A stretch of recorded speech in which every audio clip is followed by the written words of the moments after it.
Hi, everyone. Thank you so much for attending this panel hosted by the Tort Trial and Insurance Practice Sessions Animal Law Committee. The Animal Law Committee would like to thank TIP's staff, especially Jason Billups and Jean Emily Du Bois, and our co-sponsors, which are the International Animal Law Committee Law Practice Management Task Force, GP Solo Division, the Committee on Outreach to Law Students, and the Committee on Outreach to Young Lawyers for their support of this program series. Um, we are excited to provide insight on how mediation can be used to navigate conflicts in the animal law field. And we'd love for this to be an interactive session, so please feel free to ask questions in the Q&A section of the Zoom.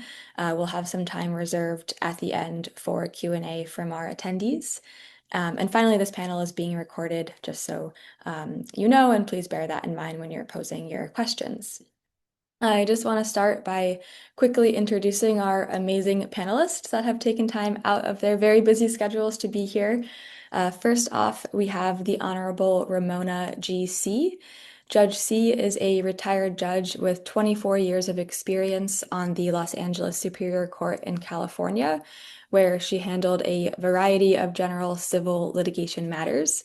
She's also a former member of the ABA Board of Governors, and currently is a mediator with the dispute resolution firm ADR Services based in Century City.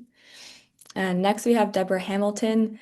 Deborah started her legal journey in 1984 as an assistant district attorney. And then in 2010, she took her first course in alternative dispute resolution and has served as a mediator since.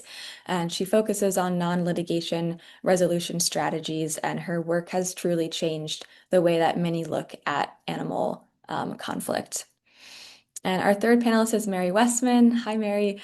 Mary is an attorney, registered nurse, former healthcare executive, and entrepreneur. She is the founder of Mary Westman Law, which is a civil practice that supports equine professionals. And lastly, we're lucky to have Callie Gerber. Callie is the founding attorney of Gerber Animal Law Center, which is a North Carolina firm dedicated to helping animals and the people who love them. She's also a certified Superior Court mediator, a licensed wildlife rehabilitator, and a dog mom to three wonderful rescue pups. So without further ado, we'll get into our first question here. And I'm going to pose this question to the whole panel, which is, what is your origin story in working with animals and animal law? And Mary, we'd love to hear from you first. Well, good afternoon.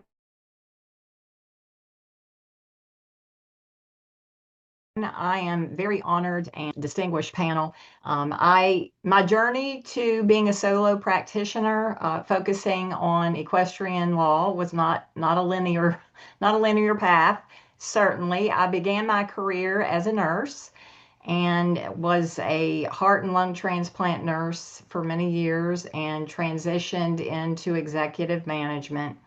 As I reflect back, I believe those formative years really have informed how I handle conflict today. And that obviously heart and lung transplants are pretty stressful, right? You have a lot of diverse backgrounds, from obviously your client who's had a procedure, to the family that's worried, to the highly educated, talented surgeons, to all of the other ancillary staff that have to come together to create a positive outcome. And it takes a bit of finesse as the nurse at the bedside, right? You're the one that is with the patient all the time and with the family. So I feel that it's not a big leap from there to where I'm at today. Certainly as a healthcare executive, I participated in contract drafting, compliance, finance, patient care, quality, and had a good understanding of how to navigate each of those spaces from a practitioner standpoint. And from there, I went to law school, and obviously intending to practice health law. That would have made the most sense. And of course, the week after I graduated law school, I informed my husband I was not going to practice health law. So, he's thankfully a very patient man. And where does horses come into the mix? Well, of course, I'm a lifelong lover of animals. Doesn't matter what the animals, I love them. The horses hold a special place for me, as they do with many folk. And I'm going to use the word equid because I have donkeys, and anyone who is a owner of donkeys understands that a donkey is a very special equid. Much as smart as horses are, donkeys are far brighter. And so I include that are often forgotten equids in that. And it made sense, was it we had a equestrian business. We were a boarding facility. I interfaced with the public, with veterinarians, with trainers. We of course bred horses, racing quarter horses. So I had a lot of interaction with people within the industry, and I would obviously get questions. What should I do about this? What should I do about that? And it just evolved from there into being a very comprehensive practice. Today, originally when I started, there was a lot of litigation. As time went on, I kind of understood that litigation maybe not isn't the best avenue for a lot of these cases, and I'll talk a little bit later about why I believe that it to be true. But I believe I bring a very interesting perspective to the program, or to the program at large, but an interesting perspective to my clients because I am in the industry, right? I'm a participant, even though I'm also practicing law. So, with that, I have shifted my focus from litigation more into alternative dispute resolution. I do a lot of risk management counseling. I obviously draft contracts for folks who are trainers, boarding facilities. I help people buy and sell horses. And so there are a lot of transactional things that I work on now with a keen eye to avoiding conflict. But oftentimes conflict cannot be avoided, but there are better and more constructive ways I have found in my practice to resolve some of those conflicts. So that's how my journey started out, from a bedside nurse to someone who focuses exclusively in the equine legal space. So I'm going to pass this on to Callie. Thank you, Mary. My path was also a little bit winding, I will say, because I knew from the time I was 12 I wanted to be an attorney. I told my mother one day in the car. I don't think she really believed me, and never wavered. But what I thought I was going to do was be a prosecutor for my entire life.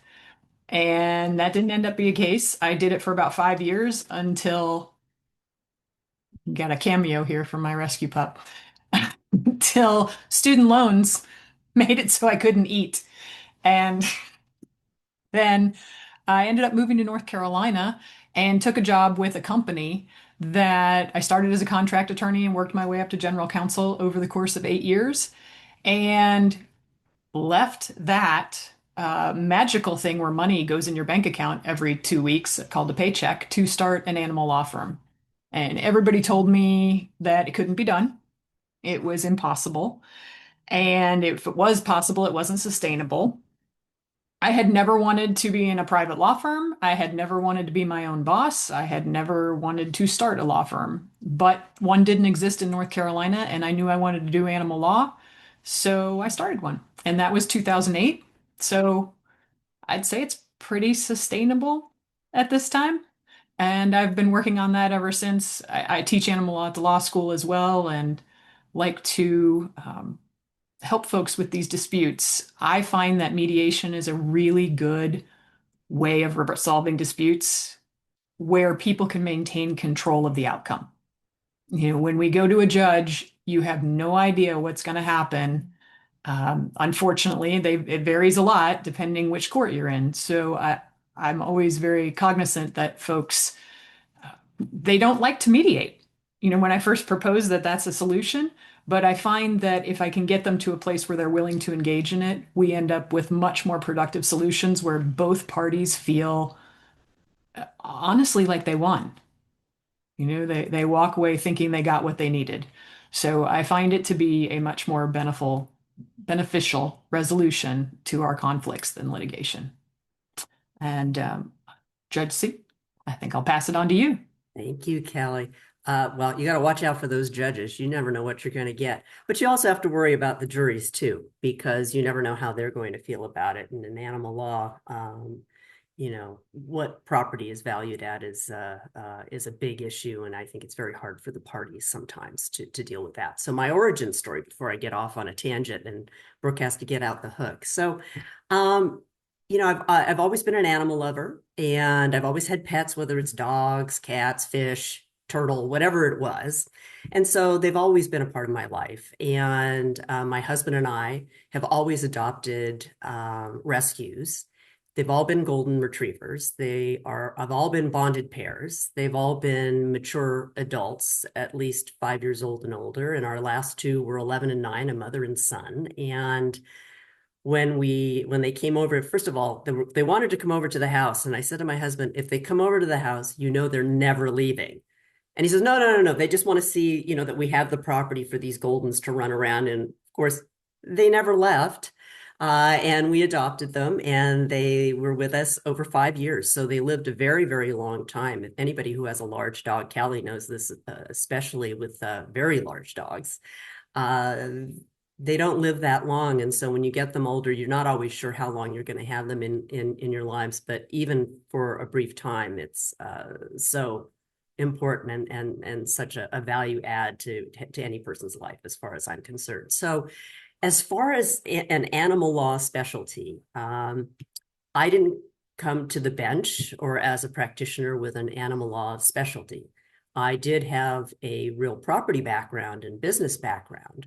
But the thing about Los Angeles County is we're so large, and yet our neighbors are so close that there are a lot of neighbor disputes. And a lot of the cases that I have seen over the years, both as a judge, as a settlement conference judge as well, because I had a mandatory settlement conference court before I retired, and as a mediator, involve a lot of neighborhood disputes. And those run the gamut from zoning ordinances to real property law to what do the CC&Rs say for an HOA, noise ordinances. So there are animal related issues. So I have kind of come to I'm not a specialist. I would never say that with this incredible group of panelists that I'm with, but something that I've had to deal with quite a bit because we do live in such close proximity to each other. So that's basically my background.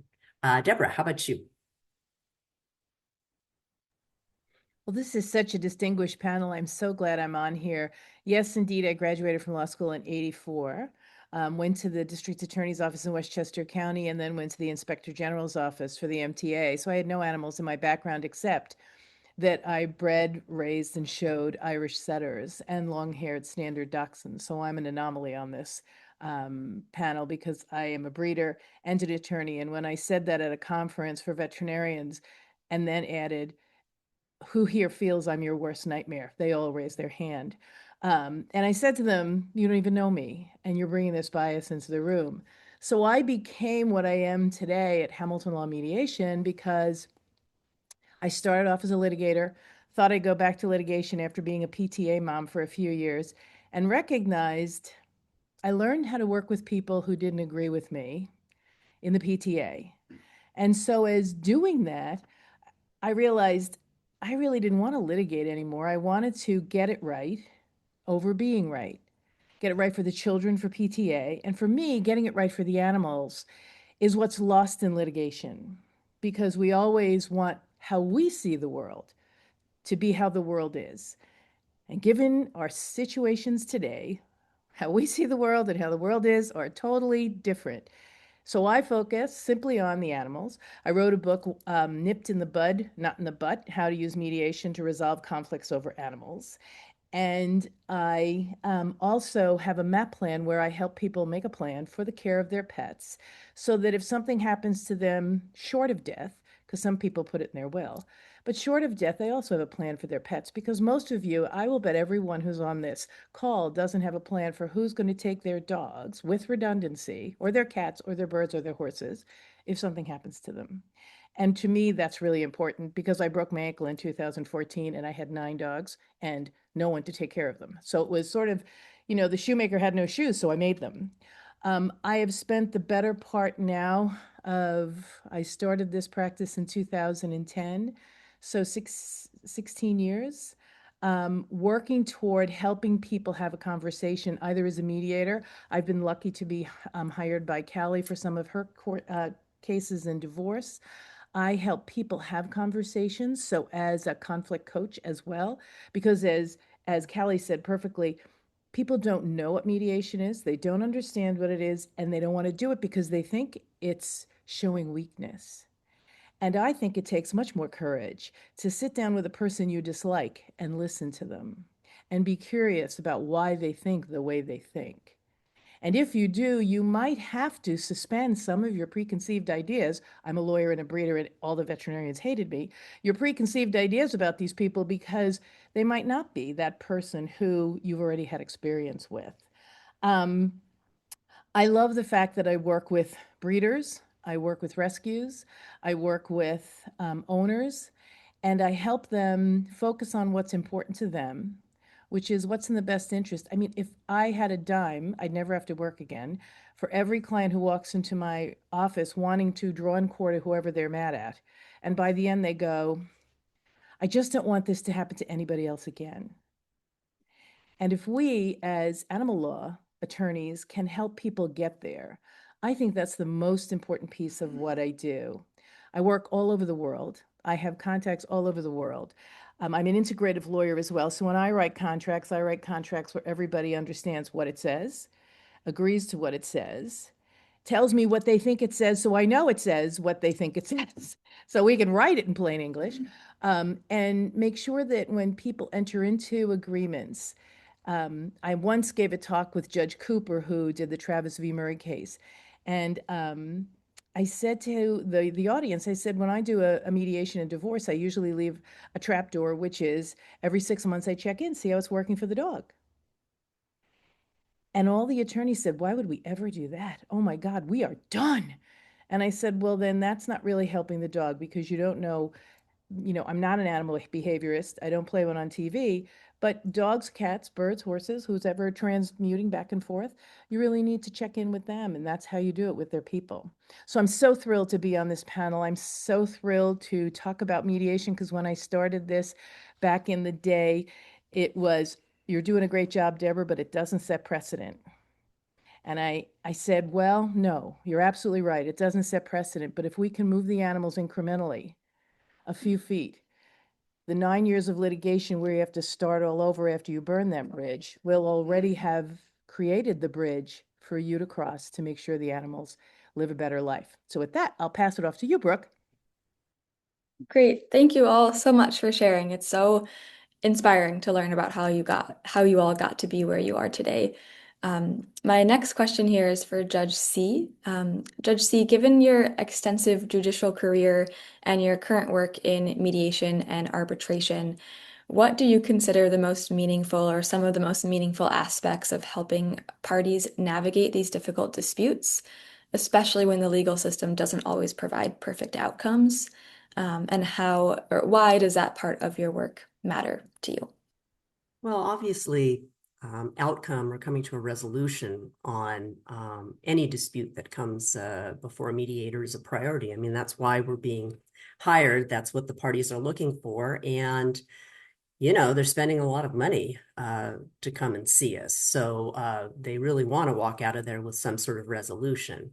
I really don't like having cases referred to me where a judge has ordered them to a mediation. And I don't think it's appropriate, quite frankly, because parties can't always afford a private mediator. So really, there shouldn't be an order saying you have to go to a private mediator. So I'm hopeful, and I always tell my staff that they've got to make sure that this isn't a court-ordered mediation, because I really don't think that's appropriate. But really, almost as important, if not more important, I think, is how do we get to a resolution, for the parties? Because sometimes as mediators, we're very focused on getting to the end result and trying to focus everything on that. But as everyone has mentioned, animals and the kind of disputes that we're all dealing with have a very emotional component to them. And so you have people on one side or the other very upset, either about something that's happened to their animal or something that the animal has done to someone else or someone else's property. So, it could be personal injury. It could be, is someone going to lose their animal or animals altogether? Is euthanasia a part of the equation, depending on what has happened in the past with that particular animal?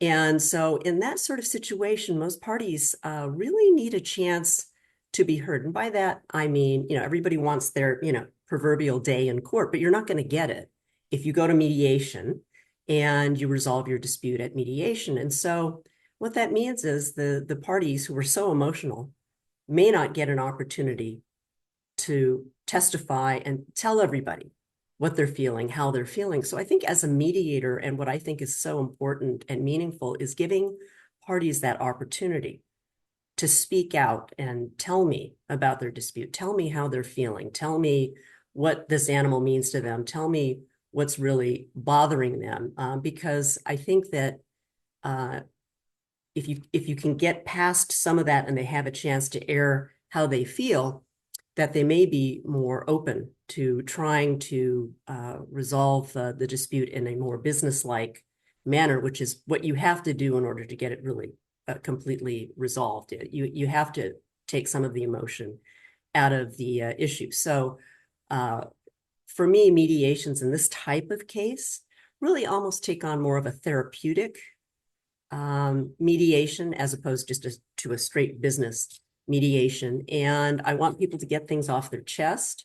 It to me is critical. And if I can help parties get to closure by speaking about these issues, then I think a big part of my job has been accomplished. And I like to see that people are a little less tense and perhaps feel a little better about the process. Having been on the other side, as most of the people on this Zoom know, a lot of these cases come down to property value because animals are considered property. And so, and that in and of itself is a very difficult hurdle for most parties to get over. It would be hard for me if I were ever myself in a litigation and somebody sits at one of my golden retrievers had done something and well, what's the monetary value of this dog that's 11 years old? Well, to me, invaluable. You can't put a price tag on what that dog or any pet or animal in your care and in your family, what that value is, because it's immeasurable. So to me, if you can try to resolve it in a mediation, they don't have to go through that part of it at all. So for people who are on the Zoom and they're mediators or even the lawyers, I'd say don't rush the process. Let the process evolve organically. You've got to see how all of the parties react, how they want to speak, and listen to what they're telling you, because 9 times out of 10, they're giving you clues as to what's really important, what really matters. And a lot of times it's not money.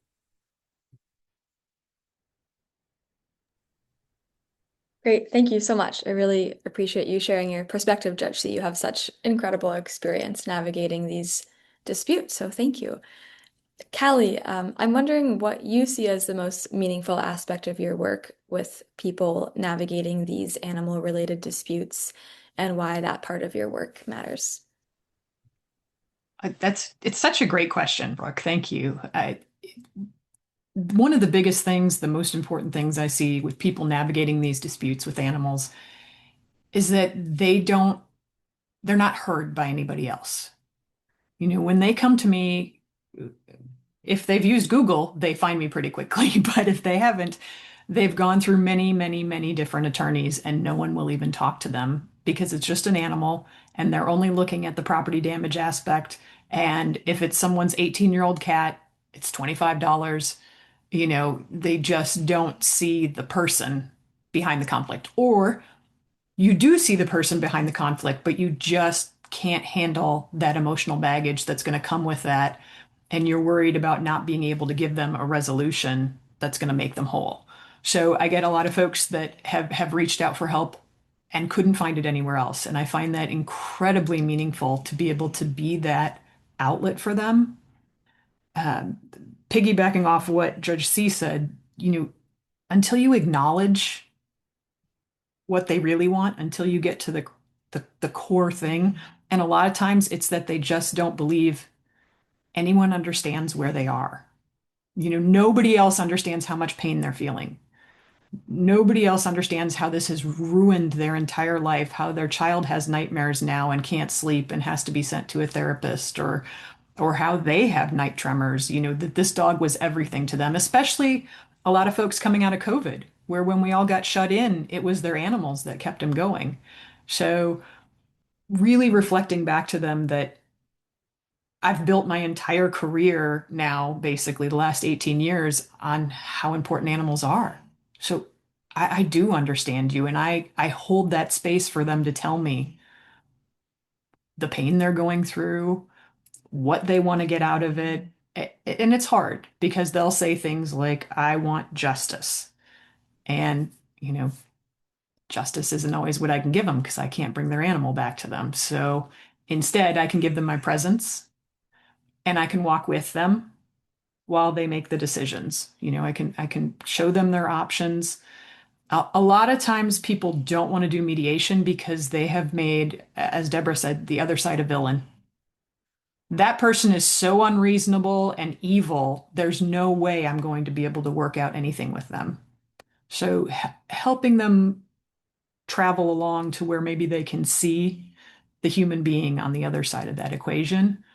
Um, it's my job to help them in that direction before we would even get to mediation, to make that mediation, have a likelihood of success and get to where they need to go. And definitely it is very difficult because vulnerability is always part of a successful mediation. If you don't go in there open and honest and curious, where can we get?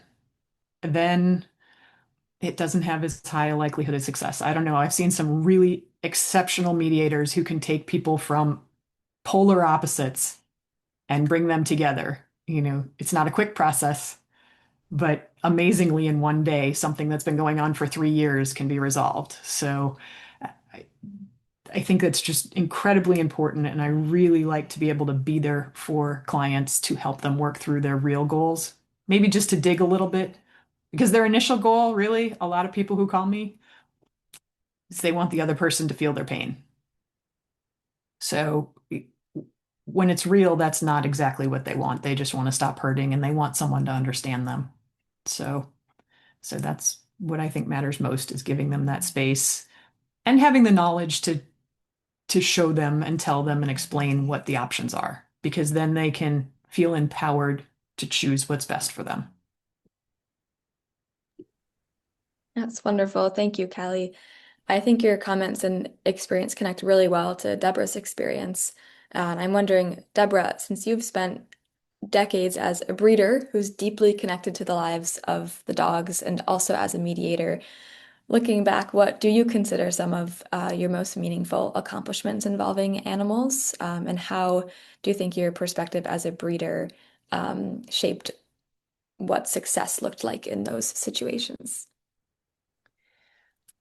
Well, it's been a road less traveled for most, because breeders are considered terrible people, although I know a number of really nice people who provide really beautiful dogs and who, like me, keep in touch with our owners and take our dogs back for the rest of their lives so they're not ending up in the shelter pipeline. And I would venture to say that most breeders would do that if owners weren't afraid to call them. So I work with breeders to make sure they don't make owners feel threatened if, say, they lose their job, they lose their house, they get sick, they can't keep the dog, they should be able to call. So my perspective as a breeder, and as a person who worked in Irish Setter Rescue for many years, is one that gives me the opportunity to see more than one perspective. I loved when Callie said to be vulnerable.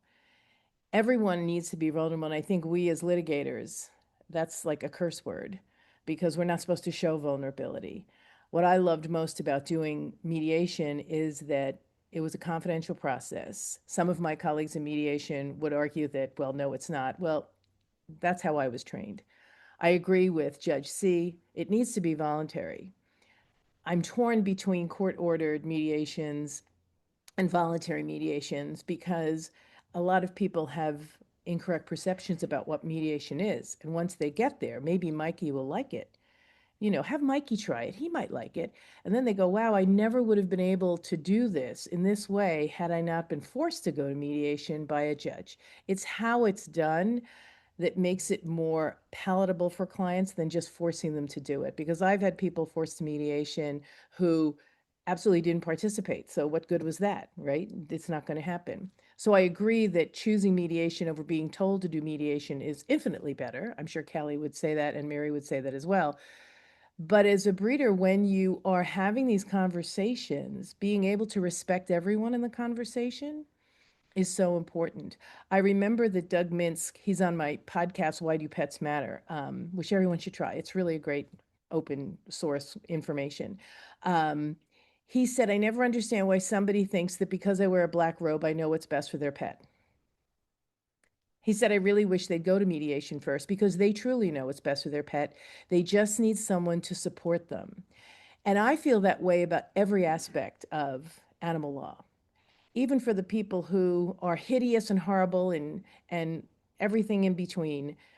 If we show vulnerability first, we might be able to solve bigger problems than just divorce or neighbor disputes or real estate disputes or trust and estate disputes. We might be able to get to the bigger disputes that no one would even consider submitting to mediation and having everyone take incremental steps that would create a different curiosity, a different way of seeing things because we bring our experiences to every discussion we have. I'm sure all my panelists will agree. Their experiences come in the door with them.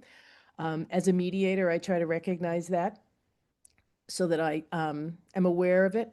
I often put a roll of duct tape on my table when they were in person, and I put it on my desk here when I'm doing videos. And I show it to my clients. It's usually penguins or pigs, they have the really colorful ones, because I want to recognize that this is your process, not my process. So I'm going to put a piece of tape over my mouth if I feel I need to tell you what to do. And it gives me a beautiful way to also have them have a visual, have them remember, that I'm not the one who's going to tell them what to do. And I also share that, and let's not interrupt each other. So if you feel you need to interrupt, remember this duct tape and slap a piece over your mouth too, so that you can truly listen to what Mary or Callie or Judge C says, because you might never have actively listened to what they said. You were conjuring your response. And I know that all of us who mediate do suggest to the participants that they should wait and actually hear. And if they have a question, ask it so that it can be clarified. Because often we come in with preconceived ideas that hold us in conflict. And as Callie said, some mediators are able to do that in a way that creates an atmosphere that resolves disputes instead of escalates them. So that's my experience that I really take to heart. And I'm so glad I'm here with everyone because acknowledging the core issues and not having someone speak for you is what drives me every single day to do what I do. Thank you, Deborah. I love the duct tape visual and sort of metaphor for active listening. I think that's just fantastic. Turning to you now, Mary, since your practice is exclusively equestrian, could you speak a bit about how you put the horse's best interests at the center of your work? Well, I want to thank everybody on the panel for all of their interesting perspectives on their practices and also on how they use mediation and arbitration to resolve some of these disputes. I was fascinated in listening to everybody, and I'm kind of forgetting what I wanted to say, but I'll go back because I do have notes. And for me, it's pretty easy because I'm a horse owner, right? I not only own horses that I've rescued that obviously are not working animals, but I have also been a breeder where I have bred animals for profit. So from a commercial standpoint, I've participated in that way as well. I currently, along with my husband and another business partner, we have a large boarding facility here in Norman, Oklahoma. So for me, it is very easy to put the horse at the center because that's what I do every day. When it's 20 below zero, I'm out cracking ice to make sure they have water. I'm digging out ice. I'm freezing myself, but yet at the same time, I'm making sure that the horses are well cared for. So it kind of comes naturally to me, and it's not hard for me to put that in the center of the table. Now, so for that, piggybacking onto what Judge already told us is that horses are goods, right? They are property, and they are subject to statutes regarding sale of goods if that's something that you're doing. But they are, as all of us would agree, they are a special type of good, right? They are living, breathing animals that have a special place in our heart. There's a growing evidence of hippotherapy being so beneficial to people suffering from PTSD and horses. Now, all of us have our favorite animals, and we can all give a reason why that particular animal is the best type of emotional support. But for horses are prey animals. Over millions of years, they've adapted to their surroundings, and the way they have survived is they have been able to mirror the surroundings going on around them. So they could tell when you're 20 feet away what your heart rate is, what your level of anxiety is. Are you relaxed? Are you anxious? And so they are very reciprocal. And in that way, humans can develop a very interesting relationship with horses. And even though when I graduated law school, I said, I will never do family law. Don't want the drama, don't want that in my life. Any of us who have dealt with animal law cases know it's very similar to family law, right? And people get very emotionally attached to their horses. So I'm no different, right? I'm no different than the client that would come to me. I have very emotional, strong bonds with the horses that I personally own, but also with all the horses that live on my property. So with that said, I have a very distinct approach that when someone comes to me, whether it is a boarding agreement or a training agreement, or perhaps they're thinking of starting an equestrian business and want some business counseling, I spend a lot of time talking about, well, what does it really mean to have a horse business, right? We talk about horsemanship. We talk about the preventive maintenance and the care of the horses, right? Horses are large animals, but they're very fragile. And so therefore they're expensive, and to do it right, you have to have a certain amount of resources. They have social needs. They have space needs. They need to be sheltered from bad elements. They need to have, they can't eat weeds, right? You have to have a good plan for managing your pastures. So it sounds great. I've got 5 acres. I'm going to load it up with horses. Well, there's a little bit more to it than that. And so because I've had experience in this space, I'm able to come at this from not only a legal perspective, but also from someone who actually practices in the industry. Now, from a legal landscape, we talk about, are there regulations that are going to impact your boarding facility that you want to put up? Are there going to be Clean Air and Water Act issues that you're going to need to think about? Are there zoning issues that you need to explore? And then, do you have the expertise to not only take care of the horses yourself, but to also educate others who may be buying a horse for the first time and come to you with an animal they have no idea how to take care of. So there is a lot of counseling that is put forward. And when I do that, I firmly believe it's putting the horse's best interest at heart. Um, we talk about planning, right? Horses can live if they're taken care of. They can live 30 to 35 years. I personally have a 32-year-old miniature horse that's a rescue. So, and he's doing much better than I am. So, they can live a long time. And as Deborah rightly mentioned, what's your plan, right? What is your plan if you're buying into a new racehorse, right? They're a 2-year-old quarter horse racehorse. Well, what's the plan when the horse retires from racing? Right? What are we going to do with that horse? What's going to be its next job so that we can do not only best for ourselves financially, in theory, but also what is in the best interest of the animal. Value-based approach, I look at what are the stakeholder desires, what is the legal landscape, what are our long-term plans, and disputes are going to happen, right? How are we going to plan to resolve our disputes? How can we craft contracts to help avoid disputes if possible?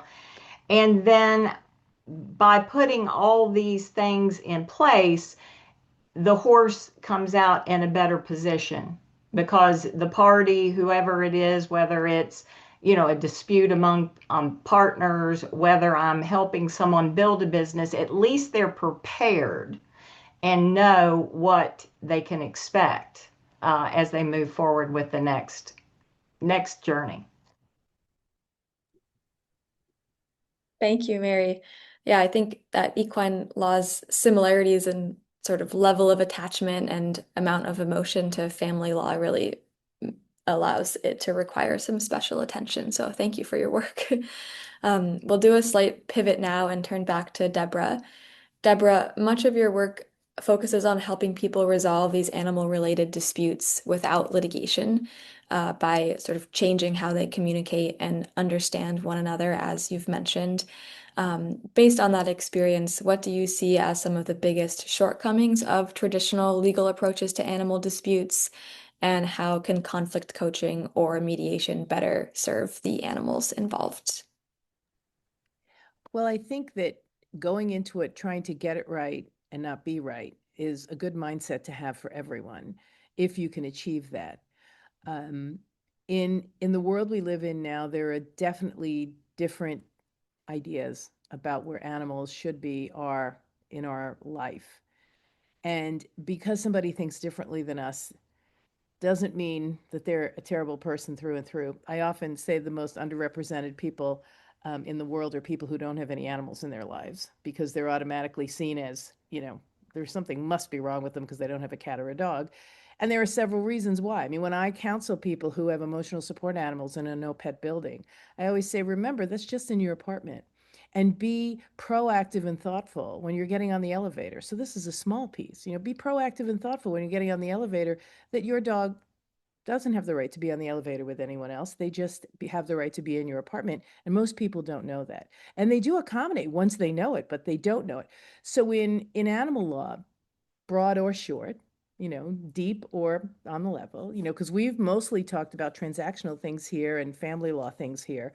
But I work on almost everything that has to do with animals because I think that if I could have people take a course in nonviolent communication, especially as lawyers and litigators, and active listening. Read one of William Urey's books on active listening. There's several of them out there. Be aware of what you're saying and what you're bringing in. We can't make anybody do anything. We can help understand where they are and give them the opportunity to choose how they're going to move forward.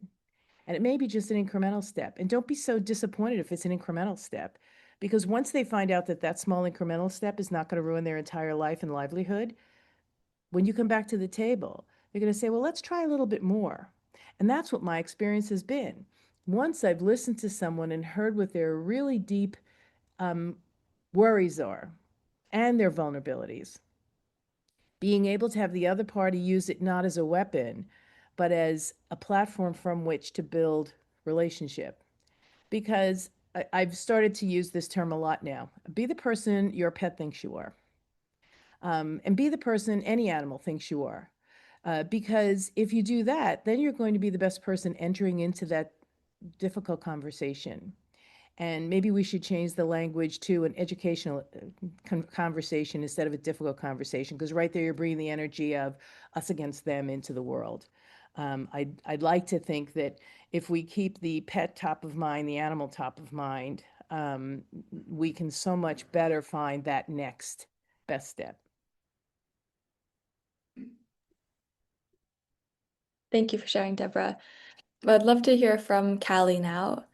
Callie, you work with clients who are often experiencing really real grief and anger, as you've touched on, and yet the legal system is unable to offer remedies that can fully address this level of pain.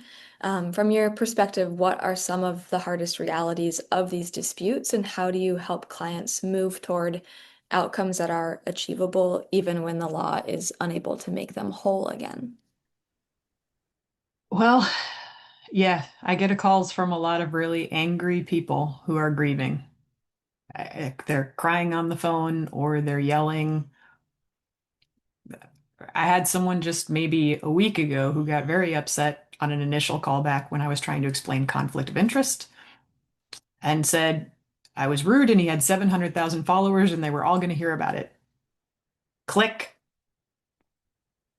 You know, it's one of the hardest things in the world to be hung up on because you're just like, well, you didn't, well, what did I say that you interpreted that way? Because I didn't say anything. I said I had a conflict of interest. So I had to take a breath because, you know, your blood pressure just went when that happens and remind myself that I do this because I want to serve and I want to help people.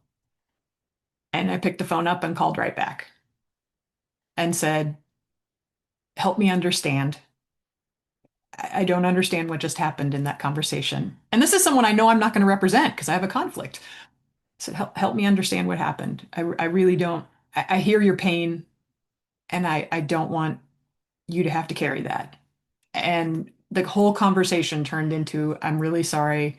I'm so scared and upset. And I'm sorry I took it out on you. So bring that energy and that intention to my client interactions and holding that space for them to help them it's almost like a pressure cooker, an Instapot, you know, release some of the steam so that we can figure out what the true nature is.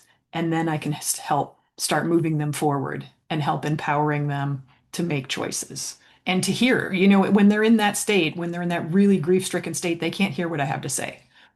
And also, nobody cares what I have to say until they know that I have heard what they have to say. Once they feel understood, they it's like no one else took the time to understand. And I can say honestly, I'm not perfect at this. This is a practice. You know, even 30 years into being a lawyer, I work on this on the regular. Like Deborah spoke about those books. I'm constantly reading books on communication, on active listening, because we can always get better at those things. And I've just found in my practice, there's almost nothing I can do that helps clients more than that, than to actually listen. It's something that happens so rarely in the world right now that people really listen to you. So to give them that gift of listening and understanding and then being with them in the process. You know, you don't have to be the smartest lawyer. It's great if you're the smartest lawyer. Your clients want you to care. And when they know you care, they're ready to go. I've had people who, after the initial consultation, they started and they wanted sue, sue, sue, and that's the only thing they could think of. And by the time we were done, they had a completely different understanding of the other side and said, you know what, I don't think I even need to take this any further. Like I have a sense of peace after this conversation that I didn't think I could get. So it's hard because we can't always promise that. right? So we're going into these interactions curious. How can I best serve? How can I stay open?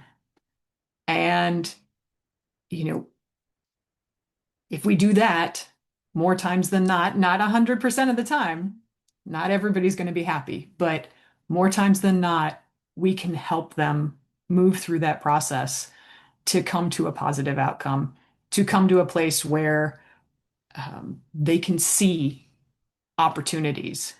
I try to focus them on their next right action of integrity. You don't have to know the whole way, but what's the next step for you? What could make this a little better? And when people are really stuck, sometimes I'll share a personal experience with them. I have people, who've lost their animals. I get those calls all day, almost every day. I lost an animal this year. So I can share with, it wasn't malpractice. He was 12. He got sick, but it was sudden and it was unexpected. And when it's sudden and it's unexpected, I told them the the only word I could put to it was a feeling of overwhelm. The feeling was overwhelming. There was nothing I could do. And so I helped them know that grief is a process. It's not going to be better right away, one way or the other. It'll come and go. But if they're willing to stay in it and walk through it, that there could be some resolution on the other side. So sometimes understanding someone else has gone through it. I also try to share resources, free resources with clients about grief. There's some free programs out there for grief of losing an animal, and most of them didn't know they existed. So giving them more tools so that even if they can't afford to go further with me, or they don't want to go further with me, or they want to do it on their own, they've got some tools that they can take action. Or if they do want to go forward with me, we still have some tools, because when they heal themselves, we can make better decisions going forward. So um, that's what I try to help them with when I talk to folks. Thank you, Callie. I think you touched on a topic that many people experience as legal professionals, and having to hold space for clients to let them release some of their steam is a really difficult thing to do, and also, as you've mentioned, a really necessary thing to do. So thank you. And turning to Mary, I'm wondering if you can share your experience or your perspective on some of the unique legal challenges that arise in horse-related disputes, and how your experience working with equine cases has shaped your approach to animal law more generally. That is also a great question. With a lot of sectors have this type of issue specific to animals. The equine industry is a small industry, meaning that trainers know trainers, breeders know breeders. We have a severe shortage of equine specific veterinarians. And so the pot of folk who are in there working together and sometimes having disputes are going to see each other again, and they're going to work together again. And so litigation, by its very nature of being adversarial and public, right? It's a public dispute and adversarial in nature, does not necessarily best serve the industry, particularly when the folks that are within the industry are going to be working together again, right? I mean, this is an eventuality. You will see this person again. And to Callie's point, a lot of times people will come in the door hating the other person, just, unrealistic, just crazy out of their mind with anger. And letting them vent, letting them get that off their chest, but then kind of having a conversation about the reality of the situation is one that I usually get to pretty quickly, because despite what we all feel, there was only one secretariat, right? I mean, I feel as though my horses are worth $1 million, or even, are immeasurably valuable to me, right? Even though fair market value would be suspect. But that's not what folks come in the door with the expectation of. And Judge C mentioned earlier that horses are personal property.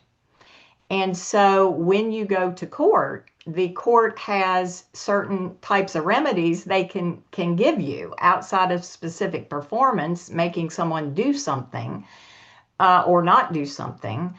It's going to be reduced to a monetary value, right? And depending, and that is a discussion and a lecture all into its own on how, how do you value a horse? How do we calculate damages? Do we include the intrinsic value of the animal? I could tell you in Oklahoma, the answer is no, right? There are other jurisdictions that are a little bit more progressive in their evaluation of an animal's fair market value and are starting to include things that would not traditionally be economic damages. They might look at things that are more non-economic. But in most jurisdictions, you're going to come into a problem where the value of the litigation or the value of the case is going to be less than the cost of the litigation. And, another issue that complicates it is the amount of experts that have to be brought in to speak to a different issue. If a horse has lameness, you're going to probably have to have some sort of medical expert come in and talk about lameness in horses, and you're going to have expert testimony about the specific lameness that this particular horse has. And then you're going to have that expert be able to say whether or not the horse had that type of lameness before. I mean, it just goes on and the rabbit holes get bigger and bigger. Now, aside from the medical expertise, then you, of course, have to hire an expert to give a value, right? Because we already talked about fair market value, and it's not necessarily what you paid. So we have to also engage engage experts on valuing the horse at issue. And then you may need another expert to talk about the care and keeping of the horse. Was there something in the environment that caused the lameness? Was it the footing that they were using in the arena that exacerbated a slight? I mean, you can see where the cost adds up and up and up, and it's on both sides of the V. Both sides end up having to hire all these experts, and the only people that profit, in my experience, are the attorneys and the experts. And unfortunately, the injured party usually takes home a loss. And that has been my experience. And that is what informed my desire to move away from a process that I felt was not serving my industry well. And so I have purposely made the choice to move to alternative dispute methods so that we can preserve relationships. Listen, you may feel like you hate that person today, but you're going to need that person tomorrow, right? And let's talk about lameness. Did you do a pre-purchase exam, right? Did you tell the veterinarian how you were going to use the horse? And was the pre-purchase exam encompassing all the areas that it needed to be done? Because there are things that you could have done to mitigate your risk. Rule of thumb, don't go to the Bowie livestock auction for your next performance horse because those horses are not at the Bowie livestock auction. So, there are things that we can do to protect ourselves that I think will help avoid these type of disputes later on down the road. And realities, right? Your horse is not Secretariat. I mean, you're going to have to understand that you're not coming away with $1 million from this case. And then, there is the issue about contracts, right? How do we provide for, well, it'd be nice if we had a contract, right? And unfortunately, in the horse industry, a lot of deals are still done by a handshake. And then they wonder what could possibly go wrong. So there are a lot of things within the industry that can be cured by just good pre-planning, protecting oneself when making a purchase, making sure that we write down our expectations of one another in a document so that we can all hold each other accountable and plan. We're going to have disagreements, right? How can we resolve disagreements without filing a lawsuit? So these are all the things that I have over my practice evolved into, right? Because I've seen how things did not work out so well and how I'm moving in a different direction to resolve disputes outside of a litigation. And so far, I think that it's been received fairly well. Thank you so much, Mary. I have one last question for Judge C here, and then we'll turn to audience questions. So please feel free to drop your questions in the Q&A section at the bottom of the Zoom. Judge C, drawing on your experience as a judge and a mediator, what do you see as the unique challenges when helping parties resolve these emotionally charged disputes? And how can dispute resolutions better serve both the parties and the interests of the animals involved? I think all of my fellow panelists have touched on this issue, either with the responses to this question or the question before, and including me. Just as an aside and an FYI, we talked about setting aside money and plans for your animals, and I will disclose that my husband and I used to always joke about the fact that we had trust fund doggies because we had money set aside in the will, or have money set aside in the will for the dogs, for their care. And we have someone designated who has agreed to take care of the dogs for their lifetime, and they'll always be able to financially do that. So I mean, I think that is a very important thing for anyone who has a pet to consider.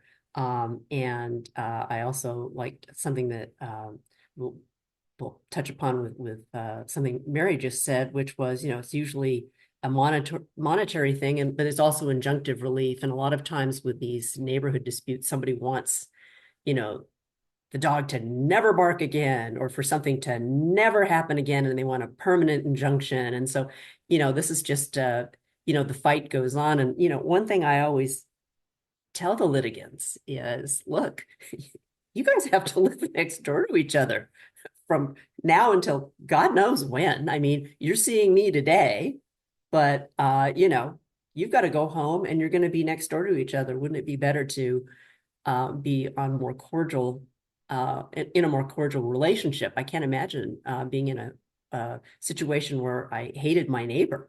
But that's an aside. But I just wanted to mention that because I think that everyone has touched on some really important issues, and those are the sort of issues that I've had to deal with as a judge and a settlement conference judge and as a mediator. And as I mentioned before, people are paying a lot of money for these disputes. They're mad, they're upset, as my fellow panelists have mentioned. So spending the time to listen to them and let them talk and air their grievances and their anger goes a long way to helping to resolve the dispute. You want to make them feel comfortable. You want them to feel like they've finally been heard. And what I often say to them is, you're not necessarily going to get the result, as some of my panelists have said, that you think you're going to get, because that animal is the most important, person or thing in your life. And so, of course, their value is great to you. But, unless you're able to pack your jury with all dog lovers or all cat lovers, a lot of them are just not going to see it. And then you've got the jury instructions, which tell you exactly how far you can go. So no one's going to, unless it's Secretariat, give you millions of dollars for the loss of your pet or your emotional distress. It's not going to happen. So if we're going to try to resolve it, let's try to resolve it here. And so I try to always take the emotion out of it. And as I mentioned previously too, as you listen to people talk, they give you clues about what's really bothering them. So in some situations, the party who is filed a lawsuit because they don't like the neighbor's dog barking, for instance, this is one I want to mention this case because it was a very unusual outcome. So they wanted money, they wanted to do all these things, and there's a beautiful doggy right there showing how much love and support he's giving or she's giving to her mom. But the defendant comes to court and they said, well, we think we may have done something that will take care of most of this. And I said, well, what's that? And I said, are you keeping the dogs in at night or during the day? What is it your plan is? Well, they had the dog's vocal cords cut. Now, I would never suggest that in a million years, but I won't mention names, but one of the parties was a politician, did not want this getting into the press. They were willing to go to this extent. Obviously there was confidentiality involved, but they were willing to do that. Now the dogs could still bark, but not make the loud booming barks that they used to. And when I went to the other side, I said, well, what's really bothering you here? And they said, oh, it's the noise. And I said, well, if we take care of the noise, is this a walk away? And they said, well, how do you take care of the noise? And I said, well, what if, this happened? And they said, well, who would be willing to do that? And I said, well, what if they were willing to do that? Would that settle the case? And he said, yeah. And I said, and could we just settle it with a handshake then? And he said, yeah. And I said, okay, well, this is what they've done. And that case settled with a handshake because they had already gone ahead and done things to try to resolve the dispute. I had another case where because of things that were said, I live in an area where we have a peafowl problem. Some might say it's not a problem, but for those of you who have to get up early in the morning, it sometimes is a problem because they do like to squawk in the middle of the night because they're nocturnal. And it's been described to me like a baby crying or someone is being knifed to death and they're screaming. I've had them in my backyard and I've had police show up because they said, oh, somebody said they heard a woman screaming and they think they're being killed. And and this was like 3 o'clock in the morning. I'm in my jammies and my robe. And I said, yeah, I think it was the peacocks. And I said, just stand still and be quiet. It was peacocks. So in a particular peacock case, there were some people who kept peacocks as pets. And they had them on one side of the property, which on that side of the property, the house was very close to the property line, the neighbor. But if they put it on the other side of their property, which was quite a bit farther away, it was a several acre property, they really wouldn't hear it to the same extent. And so the way we resolved that case, because they were willing to do it, they had money. I mean, they had peacocks for pets. So they built enclosures for them, like a barn. And so, yeah, they were squawking at night, but you couldn't hear it to the same extent. And they put the barns on the other side of the property. And so there are all these things that I find that when you really talk to parties and you really get to the root of the matter, you can resolve it. And that cost one party money because they had to move the peacocks, but they really didn't care whether the peacocks were on the left side of the property or the right side of the property. They just wanted to keep their peacocks and they were going to, fight with a shotgun to defend their peacocks, quite frankly. And we were able to resolve that.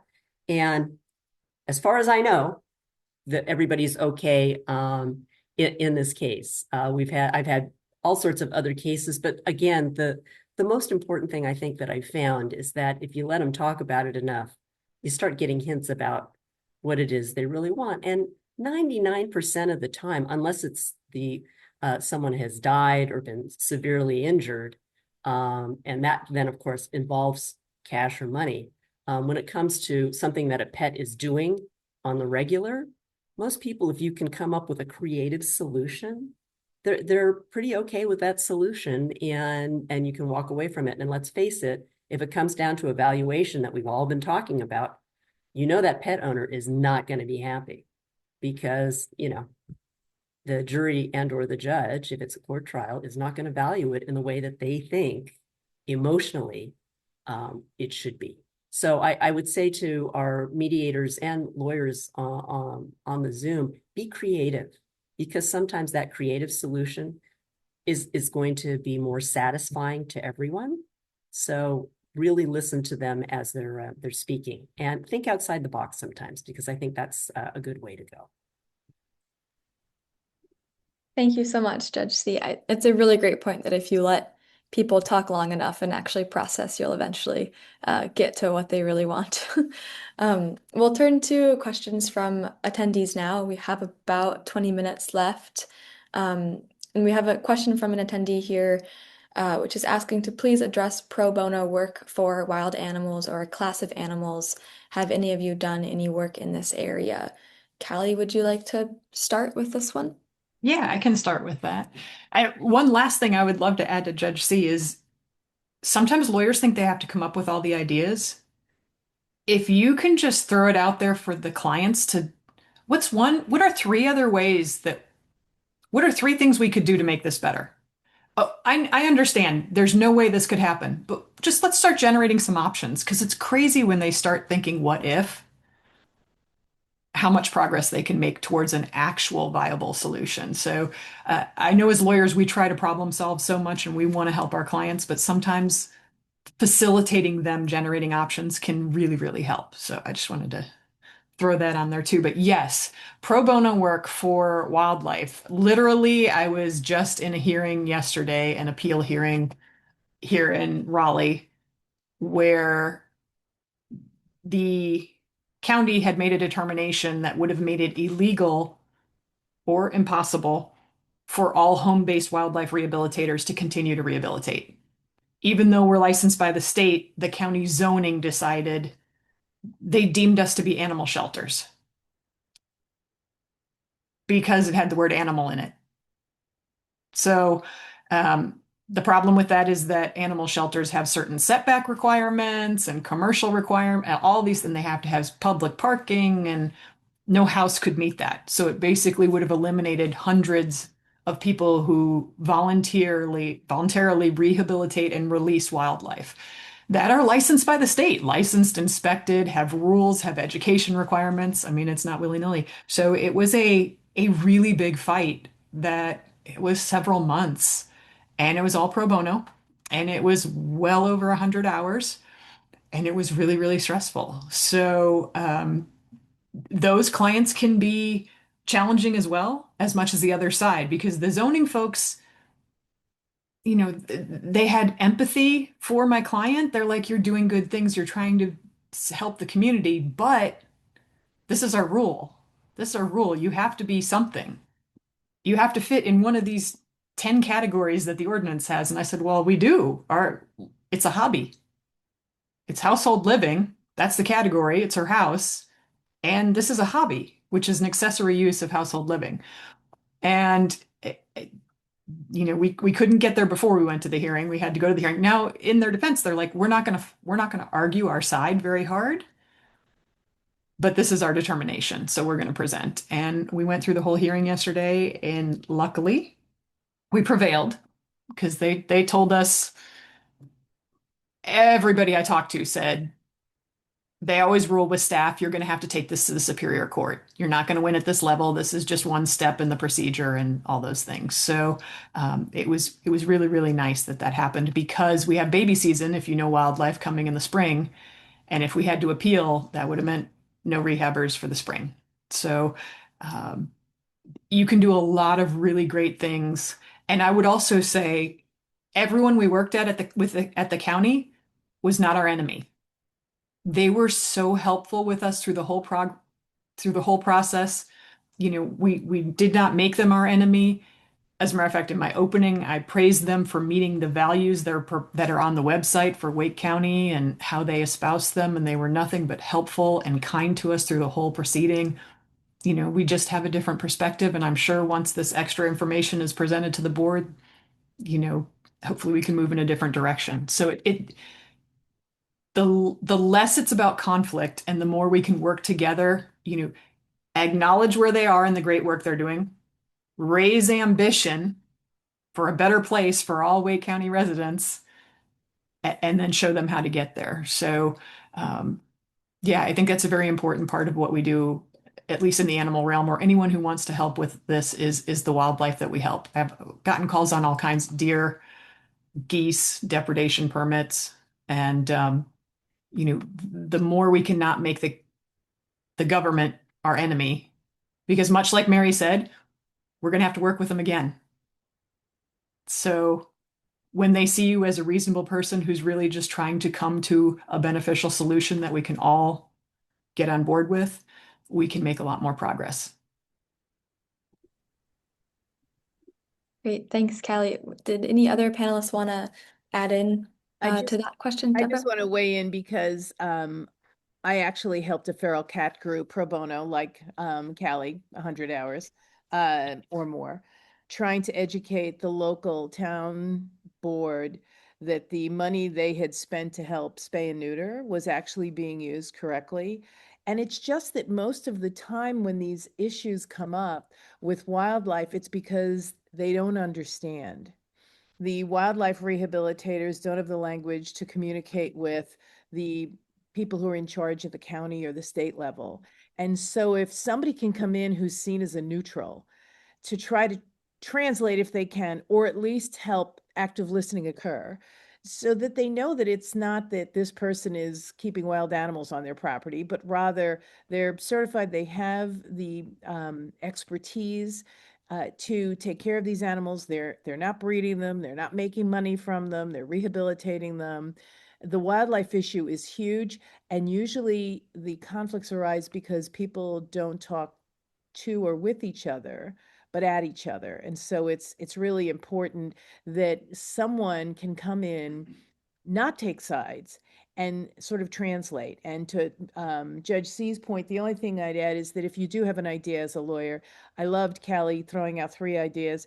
They have to know it's their idea, or else when it goes wrong, they're going to say, but that's what you told me to do.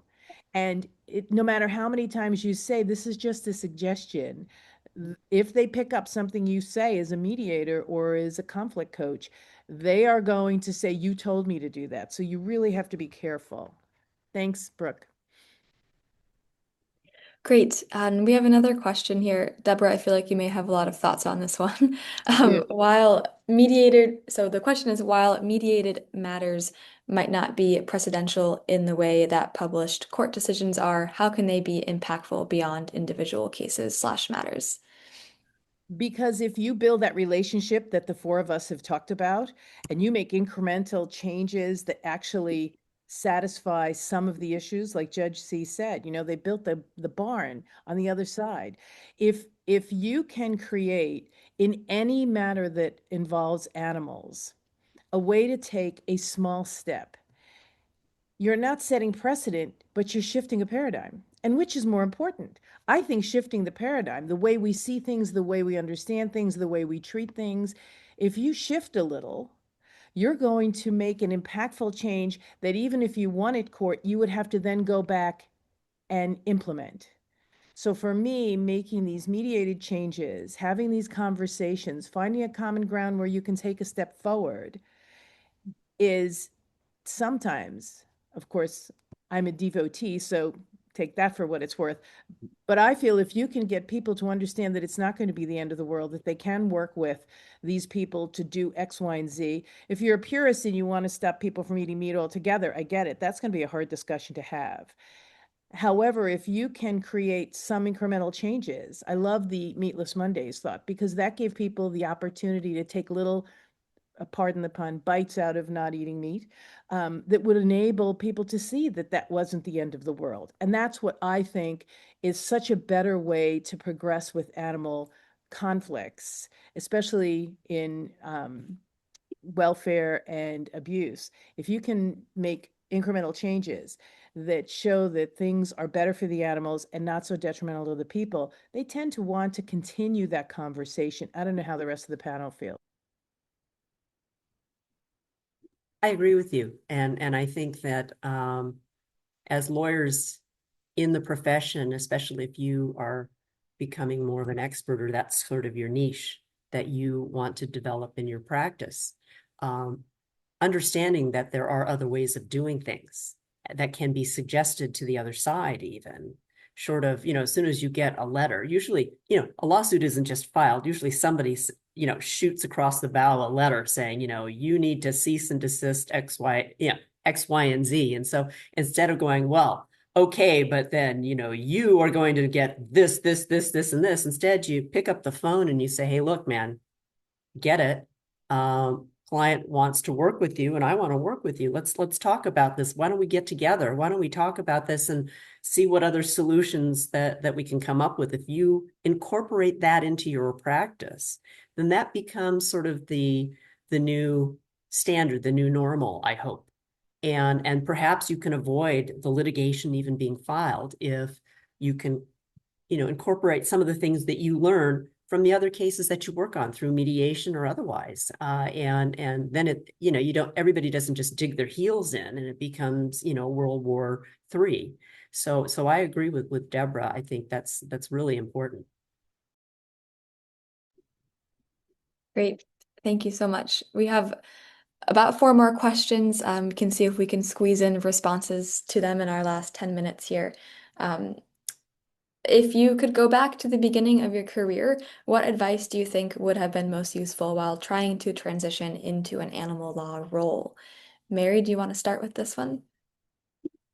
Yes, thank you. So, I obviously started law school later in life.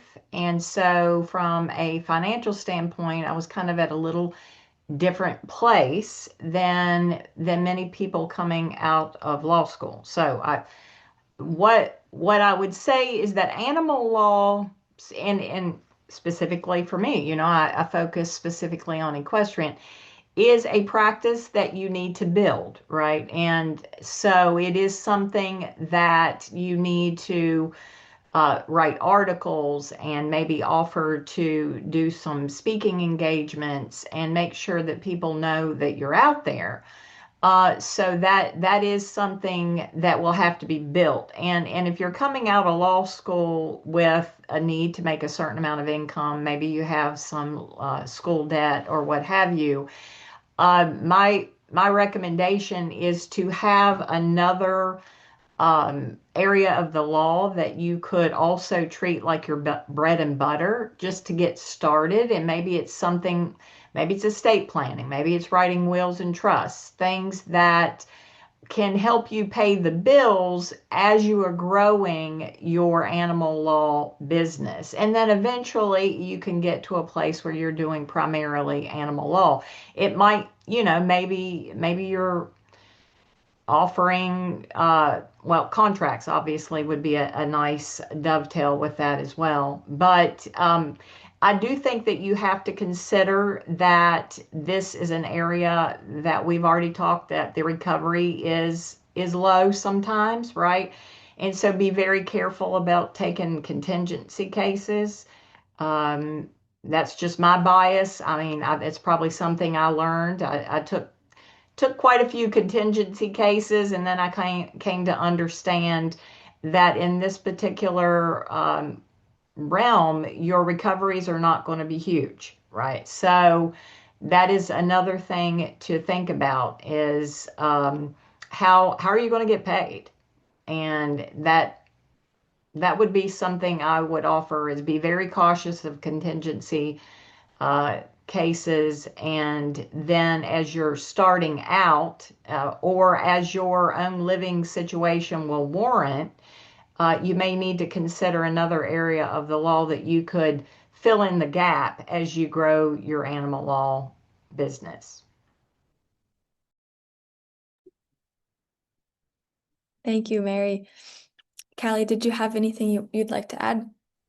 Yeah, much like the generate options, if you want to do it, go all in. I would hire someone next month if I had someone committed to animal law that was going to stay and wanted to serve clients. Like the work is there. I would say also get a mentor. 100% get a mentor. They don't have to be in the town you're in, the city you're in, the state you're in. It just has to be someone that has more experience that you can come to with problems. But if you want it, like I jumped without a net. I had no savings. I had never run a practice. I didn't know any of the things, but I wanted it with my whole heart. And so I jumped. Not that that is always the best. The burn the bridge, the burn the boats thing is not always the best, but it's another option. If you are 100% in and you know this, you want this as your path, find a mentor, find a way to make it work. And if I might, Brooke, the Animal Law Committee is a great place and a great place to start. Looking for a mentor, we have a lot of very devoted members. And a lot of them, I think, are probably on this Zoom right now. And so I would strongly suggest that you reach out. We have meetings. We have Zoom meetings. We just had one. And I think that there are many who would be more than willing to help anyone looking to expand their practice into this area. Great. Thank you. We'll have this be our last question here. And it's a bit long, so bear with me while I read this out. So the recent release of the ABA Formal Opinion 518 has generated a lot of attention among the mediation community. Some academics and retired judges have gone as far as to suggest that many of us should learn and employ transformative skills in our mediations. As attorneys with a specialized focus on animals, we must also learn effective ways to communicate legal information and not legal advice. Recognizing the implicit bias that most mediators in this space have towards resolutions that are tied to the best interests of the animal, what changes do you believe that the ABA formal opinion will have on mediation of disputes involving animals? Well, that's a great question, Morton, and I'm glad you asked it. And as a mediator, if you've taken any mediation classes, you have to be aware of your implicit bias. And you have to recognize that probably both sides have bias as well. I don't think that 518, I can only speak for myself, impacts me because I don't provide the kind of answers that would be legal. I mean, when I read the opinion when it first came out, I said, well, I never say this is the best offer you're ever going to get or anything like that. I never say things like that. Mediators wouldn't. If you've taken a class that I call the directive mediation model, take another class. Take a transformative model, take an understanding-based model, because when you're dealing with animals, please don't take the directive form because it isn't a business dispute. It is an emotional dispute. And so as mediators who are attorneys, yes, we have to be careful. I don't think that if we're all in it for the best interest of the animal, that would be in contradiction to our best interests of our clients or our participants. Because I think that, interestingly, every conflict that arises over animals wants to end with the best interest of the animal being served. So, Martin, I'd love to talk to you longer if we had more time. I'm sure you can find me on LinkedIn and happy to chat with you. Can I just say, you should never say, this is it. This is all you're going to get, and that's all that's ever going to happen. You, as a mediator, then you're just sort of cutting off the mediation at the knees, right? Because then everybody kind of goes, okay, I guess we'll go home now. And as a mediator, and we were all lawyers once, we all know. We still are, unless we've been disbarred, Judge. Well, there you go. Well, didn't want to go there, but we're all poker players. We hold all our cards close to our chest, right? And so even when someone tells me, this is all I've got, I think, well, okay, from a monetary standpoint, I don't know that that's necessarily all they've got, but I would never say that to the other side. This is it. You take it or leave it. I don't think that that's conducive to resolving a dispute. And as far as 518 and, you have to be, you can't be dishonest. You can't be, to me, it's restating stuff that every mediator already knows and would never do. So I don't know that it would change. It certainly wouldn't change my practice. I've been neutral for now 30 years between mediation and arbitration and being a sitting judge. So for me, I don't think that would change for me. And for lawyers who become mediators, you switch hats, and you're not defense attorney anymore. You're not plaintiff's attorney anymore. Now you're neutral, and you can't take sides. Now that's the whole point of being a mediator, is you are the neutral. So to me, if anyone feels like it's going to drastically change their mediation practice, maybe we need to have a talk. So that would just be my 1 cent worth on that. Amazing.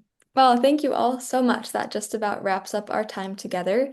I'd like to thank everyone on behalf of the ABA TIPS Animal Law Committee for being here and participating and bringing such good questions. I'd like to thank our amazing panelists again for being here.